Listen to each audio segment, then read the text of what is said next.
बिस्मिल्लाहिर्रहमानिर्रहीम। अस्सलाम वालेकुम। आप देख रहे हैं यूट्यूब चैनल आम सी बातें। तहरीक लब्बैक और अल्लामा साद हुसैन रिजवी पर जुल्म नहीं हुआ, मौलाना तारिक जमील इमरान खान की हमायत में सामने आ गए। इस वीडियो में हम इसी के मुतालिक बात करेंगे।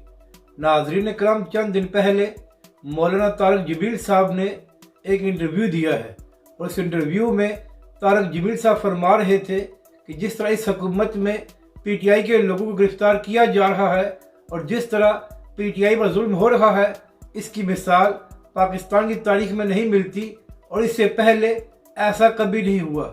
तो तारिक जमील साहब बड़े अदब से अर्ज करनी है कि इमरान खान की हुकूमत में अल्लामा साद हुसैन रिजवी को बगैर किसी केस के 8 महीने जेल में रखा गया।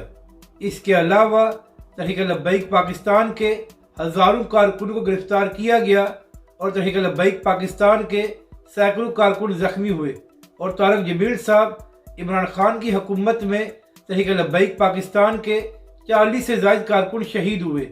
तो अर्ज़ ये करनी है कि अगर पीटीआई के लोगों को गिरफ्तार करना जुल्म है तो फिर जो कुछ इमरान खान की हुकूमत में तहरीक लब्बैक पाकिस्तान के साथ किया गया, क्या वो जुल्म नहीं था? तो तारिक जमील साहब, अगर आप इमरान खान की हमायत में बयान दे रहे हैं कि इमरान खान के लोगों को गिरफ्तार करना जुल्म है, तो जब इमरान खान की हुकूमत में तहरीक लब्बैक पाकिस्तान पर जुल्म हो रहा था तो उस वक्त आपने इमरान खान को क्यों नहीं बताया कि आप जो कुछ तहरीक लब्बैक के साथ कर रहे हैं वो गलत है? या क्या आपकी नज़र में जो कुछ तहरीक लब्बैक के साथ इमरान खान की हुकूमत में हुआ था वो जुल्म नहीं था?